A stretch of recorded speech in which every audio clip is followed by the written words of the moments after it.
예레미야 28장 1절로 17절까지의 말씀입니다.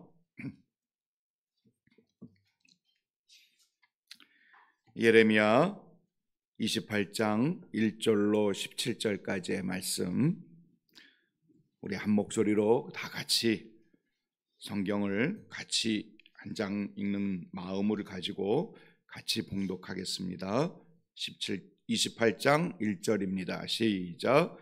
그해 곧 유다 왕 시드기야가 다스리기 시작한 지 4년 다섯째 달 기브 아술의 아들 선지자 하나냐가 여호와의 성전에서 제사장들과 모든 백성이 보는 앞에서 내게 말하여 이르되, 만군의 여호와 이스라엘의 하나님이 이같이 일러 말씀하시기를, 내가 바벨론의 왕의 멍에를 꺾었느니라.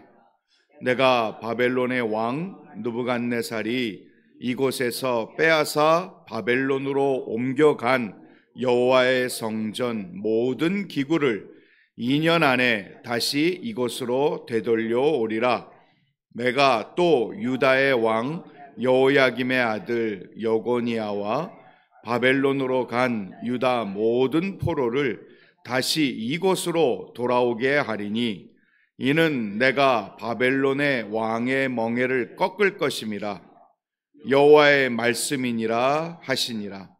선지자 예레미야가 여호와의 성전에 서 있는 제사장들과 모든 백성들이 보는 앞에서 선지자 하나냐에게 말하니라.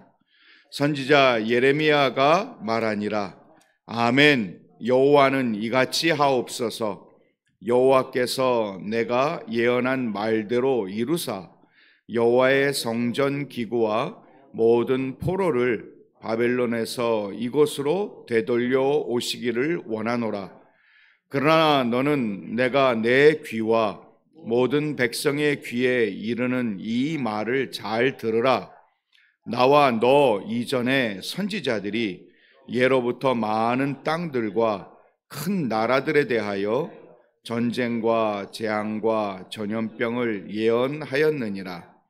평화를 예언하는 선지자는 그 예언자의 말이 응한 후에야 그가 진실로 여호와께서 보내신 선지자로 인정받게 되리라.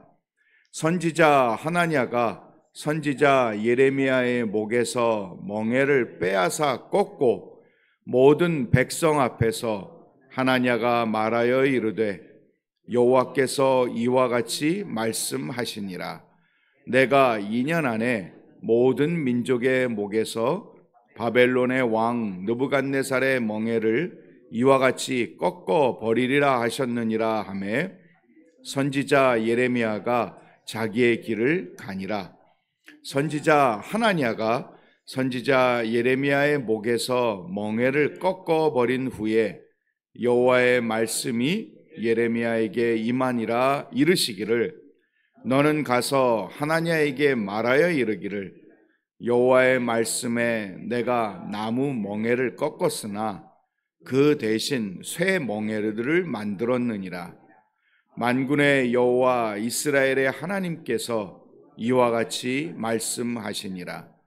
내가 쇠 멍에로 이 모든 나라의 목에 메워 바벨론의 왕 느부갓네살을 섬기게 하였으니 그들이 그를 섬기리라. 내가 들짐승도 그에게 주었느니라 하라. 선지자 예레미야가 선지자 하나냐에게 이르되, 하나나여 들으라. 여호와께서 너를 보내지 아니하셨거늘 내가 이 백성에게 거짓을 믿게 하는도다. 그러므로 여호와께서 이와 같이 말씀하시되, 내가 너를 지면에서 제하리니 내가 여호와께 패역한 말을 하였음이라. 내가 금년에 죽으리라 하셨느니라 하더니, 선지자 하나냐가 그해 7달에 죽었더라. 아멘. 할렐루야. 네. 몹시도 반갑습니다. 네. 친정에 온 것 같습니다. 그래서 훨씬 마음도 편하고, 그리고 이렇게 또 새벽에 말씀을 나눌 수 있는 기회를 또 하나님이 허락해 주심에 감사를 드립니다. 오늘 본문에 있는 말씀을 가지고 저희들이 잠시 묵상해 보려고 하는데, 오늘 본문이 주시는 분명한 메시지는 무엇이냐? 참 선지자냐 거짓 선지자냐에 대한 기준 말씀입니다. 하나냐라는 거짓 선지자, 그의 입에서 나온 말, 그런데 그의 입에서 나온 말이라고 얘기하고 예언하는, 백성과 왕 앞에서 예언하지만, 자신 있게 선언하지만, 하나님께서는 하나님의 선지자 예레미야를 통해서 그 말이 거짓임을 분명하게 말씀하고 계심을 보게 됩니다. 지금 바벨론 왕에 의하여 오늘 본문을 보면 시드기야, 그리고 그 시드기야의 아들 여고니야, 바벨론으로 포로로 간 유다의 많은 백성들이 있습니다. 시드기야 왕, 그는 자기 아들인 여고니야와 백성들을 바벨론 땅으로 포로로 보내야 했습니다. 2차 포로, 3차 포로까지 갈 수밖에 없는 그 상황입니다. 그런데 갑자기 하나냐가 희망의 메시지를 선언합니다. 2년 후에 돌아오게 될 것입니다. 희망의 메시지, 소망의 메시지, 듣고 싶었던 메시지, 그리고 늘 마음의 한구석에 묵직하게 정말 아픔으로, 슬픔으로 남아있던 문제들이 해결할 수 있는 그 얘기를 들었을 때 모든 백성과 왕은 기뻤을 겁니다. 반겼을 겁니다. 최고의 메시지고, 그 메시지를 선언하는 하나냐에게 막 은금을 주고 싶은 그런 마음까지 들 만큼 너무나도 기대했던 메시지, 꼭 듣고 싶었던 메시지였을 것입니다. 그런데 하나님께서는 예레미야를 통해서 그 말이 거짓이다. 사랑하는 성도 여러분, 하나님의 강단, 그리고 하나님이 우리에게 주신 이 예배의 시간, 예배의 자리, 그곳에서는 희망의 메시지도 필요하지만, 듣고 싶어하는 메시지도 필요하지만, 하나님의 메시지가 전해져야 하는 곳이 강단이고 예배 시간이고 하나님의 말씀을 맡은 사람의 책무이고 의무인 줄로 믿습니다. 그것이 오늘날에도 동일합니다. 이 말씀을 통해서 우리에게 주시는 분명한 참 선지자와 거짓 선지자의 구별법, 그 구별법은요, 하나님께서 오늘 본문에서도 말씀을 하고 있지만, 사람의 입에서 나온 거냐 하나님의 입에서 나온 것이냐, 그것이 참 선지자와 거짓 선지자를 분별하는 기준입니다. 우리 혹시 성경을 가지셨으면 23장 한번 보시죠. 예레미야 23장 16절. 예레미야 23장 16절을 보시면, 만군의 여호와께서 이와 같이 말씀하시되 너희에게 예언하는 선지자들의 말을 듣지 말라. 그들은 너에게 헛된 것을 가르치나니 그들이 말한 묵시는 자기 마음으로 말미암은 것이요 여호와의 입에서 나온 것이 아니니라. 30절 한번 보시죠. 다른 것도 있는데 30절 보시면 23장 30절, 여호와의 말씀이니라. 그러므로 보라, 서로 내 말을 도둑질하는 선지자들을 내가 치리라.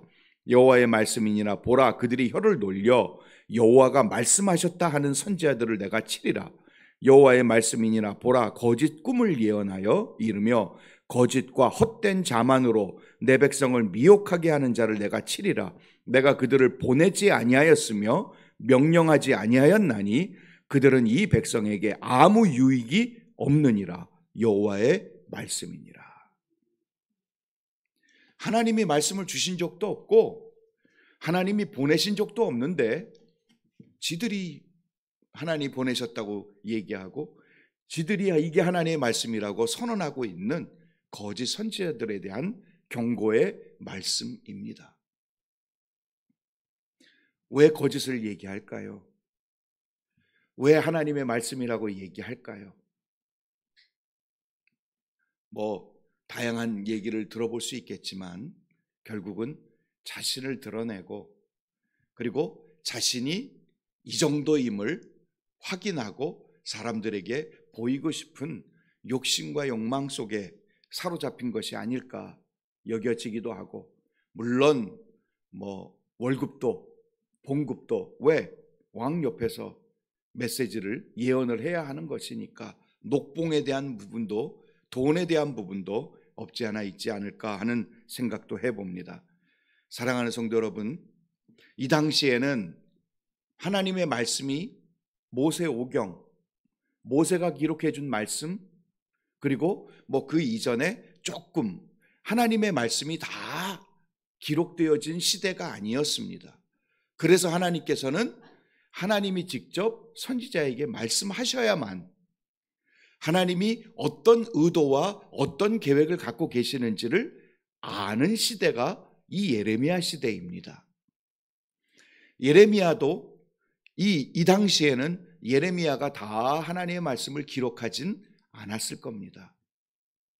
그러기에 하나님께서는 하나님의 말씀, 하나님의 뜻을 하나님의 선지자, 하나님의 말씀을 대신하는 선지자에게 말을 해 주셔야 선지자는 그 뜻을 알고 그래서 이제 백성들에게 선언하는 그 시대가 바로 이 시대였습니다. 그런데 오늘날은 하나님이 친히 이 예레미야와 같이 말씀하실 필요가 없으시죠. 왜냐하면 하나님의 뜻, 하나님이 하시고 싶어 하시는 말씀 다 여기 있으니까. 할렐루야. 그러기에 오늘날 참 선지자는, 이 당시 예레미야 시대의 참 선지자는 하나님의 말씀을 받아서 전하는, 근데 하나님의 말씀을 받지도 않고 보내지도 않았는데 떠드는 그런 사람은 거짓 선지자이지만, 오늘날의 참 선지자와 오늘날의 거짓 선지자는 무엇이냐? 하나님이 주신 이 말씀을 그대로 전하는 사람, 1.1획 바꾸지 않고 하나님의 뜻, 하나님의 말씀, 그리고 하나님의 계획을 정확하게 진리의 말씀을 선포하는 사람, 참 선지자입니다. 거짓 선지자는 누구냐? 하나님의 말씀이 있음에도 지 얘기하는 사람, 하나님이 전해주신 말씀이 아닌 자기의 계획을 갖고 자기의 야망을 갖고 자기의 어떤 뜻을 펼치기 위하여 하나님의 말씀을 이용하거나 하나님의 말씀을 제대로 전하지 않는 그 자리가 바로 거짓된 자리라 할 수 있습니다. 하나님의 말씀을 빙자해서 자기가 원하는 것들을 얻어내고 자기가 하려고 했던 어떤 목표와 꿈을 이루려고 하나님의 말씀을 이용하고 있는 그러한 모습의 자리가 바로 거짓 선지자들의 자리라고 분명하게 말씀을 드리고 싶습니다. 제가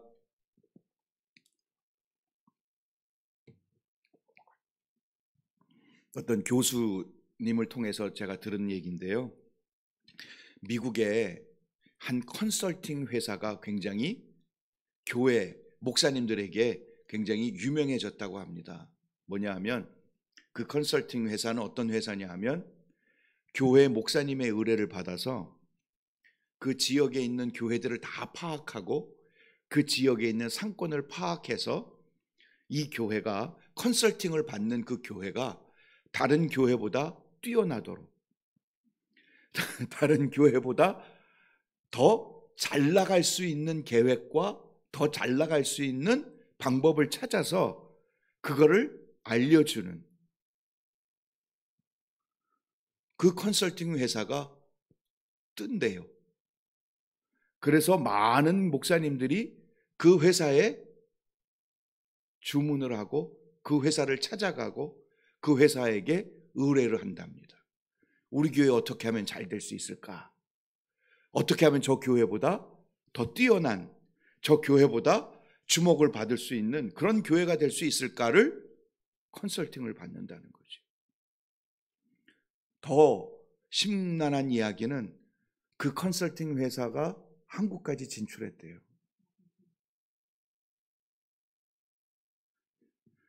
여러분, 교회는 무엇으로 승부하는 교회일까요? 진리입니다. 할렐루야. 진리의 말씀 속에 생명이 있는 거죠. 진리가 아니면 생명이 없는 거예요.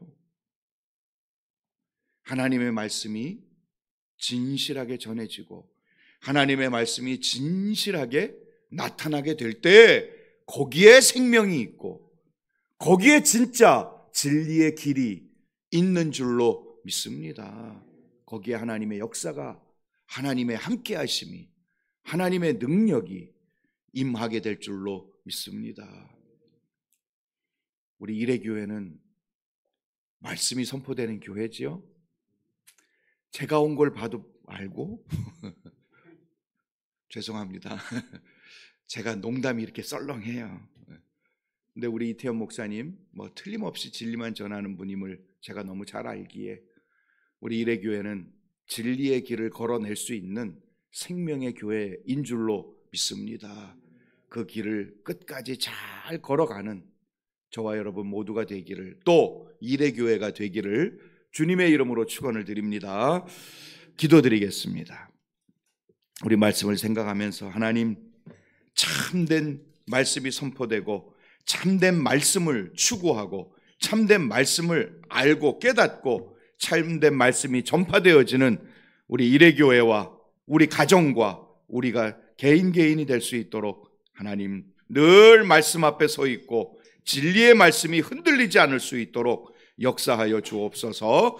우리 주님 앞에 주여 한번 외치고 기도하며 나아가겠습니다. 주여! 하나님, 저희들에게 주시는 참다운 믿음의 자리들을 흔들림 없이 걸어갈 수 있도록 하나님 늘 깨어있게 하옵시고 주님 앞에 온전하게 말씀을 붙들며 걸어낼 수 있는